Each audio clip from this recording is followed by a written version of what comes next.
There is a peculiar tension that arises when someone who has awakened to a certain depth of understanding encounters someone who is still, as we might say, asleep. And by asleep, I do not mean literally unconscious, but rather living in the conventional dream, the collective trance, the agreed-upon fiction that most of society accepts without question.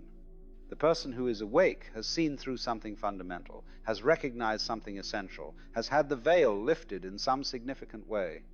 And the person who is asleep is still operating within the old assumptions, the old beliefs, the old way of seeing.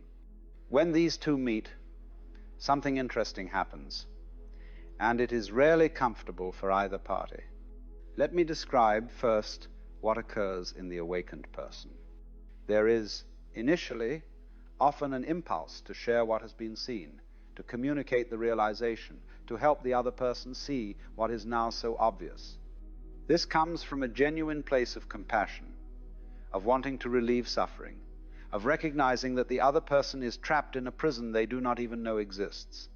It is like watching someone struggle with a locked door while you can clearly see that the door is not locked at all, they simply need to turn the handle differently. But very quickly, the awakened person discovers something frustrating. The realization cannot be simply handed over. It cannot be explained in a way that will make the sleeping person suddenly wake up.